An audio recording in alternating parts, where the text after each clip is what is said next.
Salam, nama saya Bu Hana Suprapti. Dulu saya di luar Tuhan, orang Kedar, tapi sekarang sudah menjadi miliknya Yesus dan saya menjadi hamba Tuhan. Dan lewat sakit, saya waktu itu sakit ginjal, gagal ginjal, sama dokter diponis 3 hari.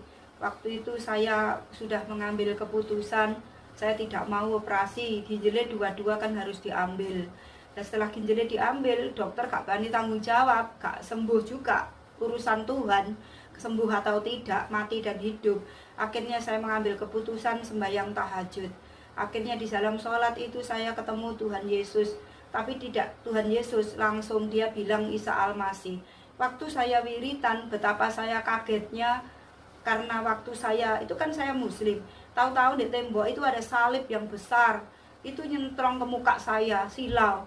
Akhirnya saya, karena saya orang fanatik, saya bilang, ngapain itu salib, wong saya orang muslim. Akhirnya setelah mata saya buka, setelah saya buka mata, orang itu turun, salib itu turun jadi manusia, tinggi besar, ganteng.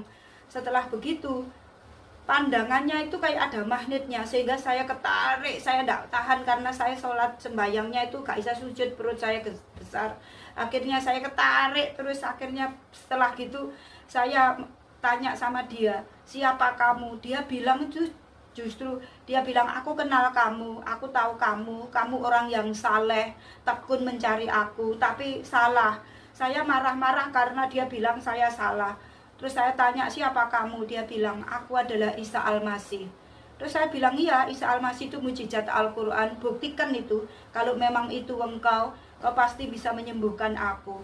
Setelah begitu, dia bilang, aku datang mau menyembuhkan kamu, tapi kalau sembuh apa yang akan kau buat untuk aku? Saya ngomong, buktikan kalau engkau Isa Al-Masih malam hari ini, engkau bisa menyembuhkan saya. Setelah begitu, dia ngomong, iya, aku akan menyembuhkan kamu gratis. Saya ngomong, buktikan kalau sembuh, aku akan melakukan apa yang kamu lakukan. Aku akan memberi diriku untuk engkau gratis juga. Habis gitu dia maju ke depan, saya tidak bisa lihat. Karena apa? Orang itu tadi jadi silau, tahu-tahu jadi kayak matahari di atas pelapon. Habis gitu saya tertunduk karena silau. Terus dia jamah saya. Jamah saya tuh bukan pakai tangan tapi pakai api. Kayak ada bola api itu langsung ubus nabrak ke muka saya, masuk ke bagian yang sakit. Habis gitu kayak ada pecahan ombak air itu juga begitu, nabrak ke muka saya. Selesai bernabrak gitu masuk ke bagian yang sakit, terus keluar. Apa yang terjadi selesai begitu, saya itu sembayangnya itu sampai tiduran. Saya kayak ngawang, kayak diangkat begitu. Setelah gitu terus dia ngomong sendiri, malam hari ini kamu sembuh total, kamu besok pergi ke rumahku. Sementara besok itu hari Minggu. Nah saya hati dan pikiran itu tarik-tarikan, gak mungkin orang Islam kok pergi ke gereja, gak mungkin. Terus dia setelah saya ngomong batin gitu, dia ngomong, kamu besok pergi ke rumahku, kalau kamu perlu aku panggil namaku Yesus. Setelah begitu dia balik pergi ke salib yang pertama kali. Setelah itu saya sudah terasa nggak sakit. Akhirnya saya turun sujud di kamar, di tembok itu yang ada bekas gambarnya salib. Saya bilang, terima kasih Yesus orang Kristen, terima kasih Isa Al-Masih. Akhirnya saya benar-benar mengalami kesembuhan malam itu. Sehingga Tuhan sendiri, bukan perbuatan tangan manusia. Jadi saya gak pernah disentuh dokter, gak pernah pakai obat, ya malam hari itu mengalami mujizat kesembuhan. Selesai begitu, sehat tapi saya masih bengkak. Habis itu operasi besar-besaran di dalam kamar mandi. Waktu itu saya kencing. Habis gitu saya kencing itu kayak darah campur nanah. Rupanya itu biru-biru, kemerahan, baunya setengah mati. Habis gitu selesai, saya dengar suara yang paling terakhir itu letak itu apa kayak batu. Akhirnya tak tangkap, ternyata batu ginjal. Batu ginjal itu bagus, tajam-tajam, rupanya kayak batu karang, tapi kayak ada serbuk murti berlian, cemerlit, bagus gitu, kerlip gitu. Terus setelah begitu saya bilang, loh ini penyakit tapi kok bagus tapi penyakit. Saya tidak mau, wong ini penyakit. Langsung tak kembalikan lagi ke kloset. Selesai begitu, perut saya sudah kempes. Perut saya kempes total. Habis gitu saya kelaparan setengah mati, pokoknya kelet gitu. Terus saya bangunin Mbak yang nunggu saya, Mbak bangun, saya minta makan. Mbaknya saya ketemu Yesus, Isa Almasih, Tuhan orang Kristen, perutku sudah kempes, aku mau makan mbak. Nah mbaknya itu kan ya orang muslim, dia ngamuk-ngamuk, kamu jangan gila, kamu gendeng ya, orang Islam kok manggil-manggil Tuhan orang Kristen. Tuhan orang Kristen itu sopo?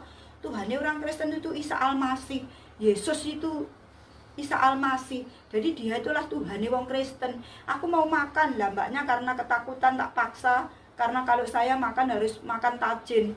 Habis gitu selesai, mbaknya teriak-teriak, akhirnya bosnya juga teriak-teriak, turun semuanya ribut malam-malam.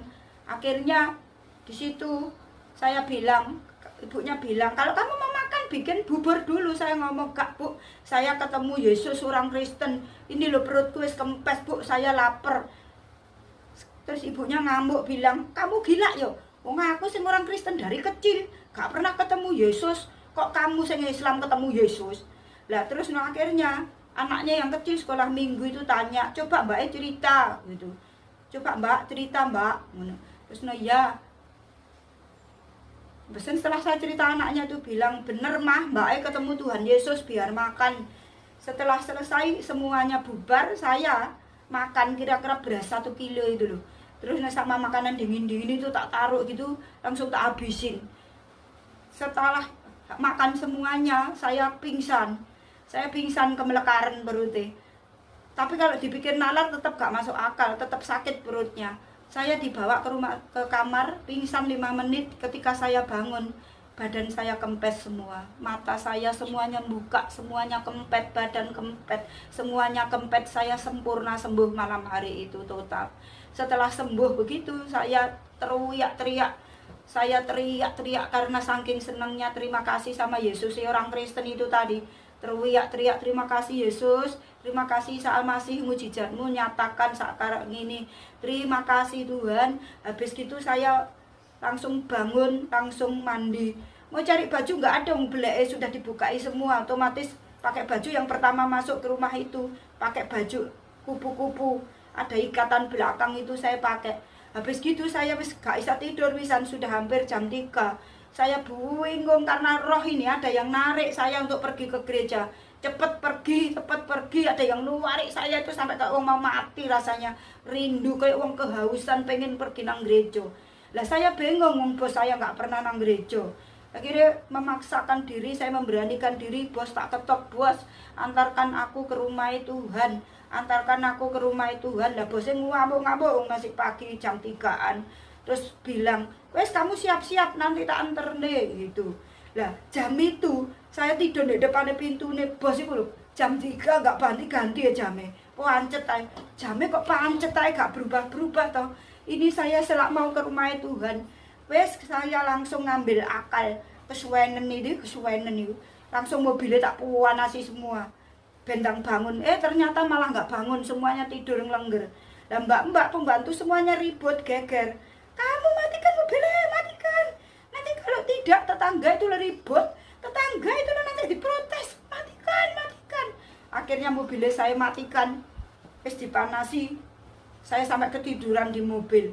Ibadahnya 6:30, bosnya turun tak-tok dari tangga jam 7. Terus dari gereja ibadah sudah mau habis. Waktu itu saya dianterin ke gereja, bos jadi gak bisa parkir, gak dapat tempat. Akhirnya saya turun dari mobil itu, ada 2 tangan yang gandeng saya, bawa masuk ke dalam gereja, dibawa masuk. Rasanya gak masuk akal, siapa itu gak kelihatan orangnya, tapi 2 tangan gandeng saya dibawa masuk. Terus paling kaget itu saya masuk di atas mimbar itu, bukan saya melihat pendeta, tapi melihat Tuhan Yesus yang bajunya pancet tadi malam itu. Terus dia di atas mimbar, dia khotbah, datanglah padaku semua yang letih lesu dan berbeban berat, aku akan memberi kelegaan. Setelah begitu saya jatuh tersungkur di bawah mimbar itu. Saya langsung ngomong, mulai hari ini kau telah membuktikan kau adalah Tuhan, kau lah Isa Almasih, kau lah Tuhan Yesus yang menyembuhkan aku. Mulai hari ini Tuhanku Yesus, mulai hari ini aku akan menentang siapapun yang melawan aku untuk menjadi pengikutmu. Habis itu saya selesai, saya berdiri pulang, ibadahnya habis, pendetone ngasih salam, selamat ya gitu. Terus saya ya pak gitu, terus saya pulang. Selesai dari situ saya pamitan pulang ke desa. Bilang, bos saya sudah sembuh, saya boleh pulang. Karena waktu sakit nggak boleh, bos bilang nanti dibikin wadal. Sembuh ya sudah pulang, saya pulang ke desa. Saya saksi sama bapak, bosku itu baik banget, luar biasa, baik, sayang sama saya. Jadi walaupun saya sakit itu uangnya itu tetap dikirim pulang ke desa. Sehingga saya di desa tidak ada yang tahu, karena setiap bulan uangnya tetap pulang. Akhirnya selesai begitu, saya pulang di desa saksi sama bapak, saya sakit disembuhkan, saya ngalami ini, saya disembuhkan mulai sekarang. Bapak, aku mulai sekarang imanku Kristen, aku jadi orang Kristen bukan Islam lagi. Bapak itu kumusik panjang, bapak itu orangnya kambek saya sayang. Ketika dengar saya iman saya jadi Kristen, langsung bapakmu ngamuk, mejone digebrak gitu. Mejone digebrak, bapakmu ngamuk-ngamuk. Terus habis gitu, ibu saya dengar keluar lewat pintu belakang, lari-lari di jalan-jalan, bilang kafir, anakku kafir, anakku jadi wong kafir. Satu kampung keluar semua, keluarga semua, soalnya satu kampung itu masih kerabat. Keluar semua mau masak saya, berbondong-bondong ke rumah saya. Habis itu ke rumah saya semuanya, ya Tuhan sudah mengurapi saya sehingga menginjili secara global. Jadi mau gak mau mereka semua sudah tahu Yesus itu adalah Tuhan. Saya bersaksi, saya cerita, kamu semua datang ke sini, kamu apa salah aku pengen selamat mlebu surga. Karena yang membawa ke surga cuma Tuhan Yesus. Yesus itu Isa Al-Masih, mujizate Al-Quran itu adalah Yesus, Sirotol Mustaqim itu adalah Yesus, jalan yang lurus menuju surga itu adalah Isa Al-Masih Salam, yaitu Yesus Kristus Tuhan adalah juru selamat. Barang siapa percaya kepada Tuhan Yesus, maka dia akan diselamatkan. Kalau kamu semuanya tidak percaya, kamu mau masuk neraka ya masuk sendiri, jangan ngajak saya. Yang penting saya sudah kasih tahu, kalau kamu pengen selamat menuju surga, bukan insya Allah, percaya Yesus, bertobat dan betul-betul percaya, maka mati ada jaminan, masuk surga itu pasti. Jadi kalau kalian gak mau mlebu surga, ya wes jangan ngurusi saya tak masuk surga, kamu masuk neraka sendiri. Habis gitu dia satu-satu pulang sendiri, Pak D, Bude, Bule, ponakan cuma gerutuk-gerutuk pulang. Setelah pulang kambek saya ngomong, ingat, lek pengen mlebu surga, percaya Yesus. Akhirnya dia pulang semua. Di rumah saya sama bapak sama ibu itu sampai 1 minggu gak disapa sama sekali. Karena saya pengen disapa, setiap ibu masak tak habisin makanannya. Setelah makanannya habis semuanya, ibu gak nyapa saya, tetep lebar masak lagi, meneng ae, tak entekne lagi sampai utangku melendung. Gak urus, yang penting saya sampai 1 minggu gak ada yang nyapa. Untungnya itu keluarga saya, bapak ibu saya tuh nebeng di rumah saya, sehingga saya nggak diusir. Mungkin kalau saya nebeng saya pasti diusir, tapi saya minta hati sama Tuhan, minta hati seperti hatinya Tuhan, sehingga seketika itu saya tidak ada kemarahan apapun. Saya ngampuni mereka semua, saya memberkati mereka. Tuhan ampuni, Tuhan berikan aku hatimu supaya aku mudah memberikan pengampunan, juga mata hati seperti Engkau supaya aku mudah, Tuhan, supaya hatiku tidak ada kepahitan. Langsung saat itu di situ saya bilang dalam nama Yesus, kepahitan keluar dalam nama Yesus. Secara manusia mungkin kepahitan itu pasti ada ketika kita dinista seperti itu, tapi saya bersyukur saya diajari Roh Kudus sehingga saya bisa melepaskan. Akhirnya mentok pas hari Minggu saya pergi ke gereja, lewat belakang ibu-ibu itu pada nyegat saya walang kerik gitu, semuanya nantang begitu. Pagi-pagi sudah cantik, mau kemana?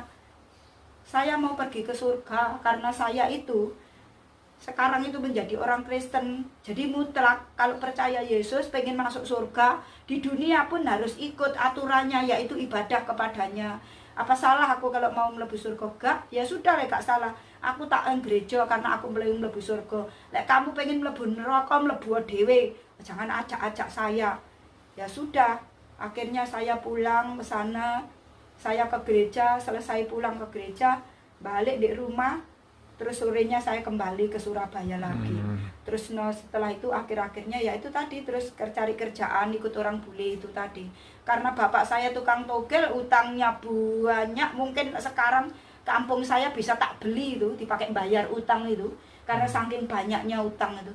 Tapi ya puji Tuhan, sekarang saya melayani Tuhan, menjadi saksi Tuhan, dan saya hidup saya Ingat saudara-saudara yang mendengar, tidak ada keselamatan yang lain kecuali di dalam Yesus. Amin. Karena itu masalah apapun cuma dipakai. Milikilah pengenalan akan Tuhan. Tanpa pengenalan akan Tuhan kita gampang jatuh. Kalau kita pengen kenal Tuhan, banyak baca firman Tuhan diperdengarkan dengan telinga kita. Dan banyak menyembah pujian, menyenangkan hati Tuhan. Milikilah hubungan yang intim. Itu kunci. Bukan hanya mati masuk surga, tapi di dunia ini pun Tuhan bertanggung jawab akan kehidupan kita. Amin. Sehingga hidup kita dijamin oleh Tuhan. Jangan takut dengan corona, tapi jangan mencobai corona. Tetapi kita taat aturan protokol kesehatan, nurut akan Tuhan. Yang penting hidup kita, perbuatlah baik sebanyak-banyak mungkin, karena waktunya sudah dekat. Supaya ketika Tuhan datang, kita dianggap layak sebagai hambanya. Biarlah kesaksian ini menjadi berkat. Kalau panjang sekali, kalau disaksikan terlalu panjang. Karena itu ini kesaksian yang singkat menjadi berkat buat kita Amin. semua. Terima kasih, Tuhan Yesus memberkati.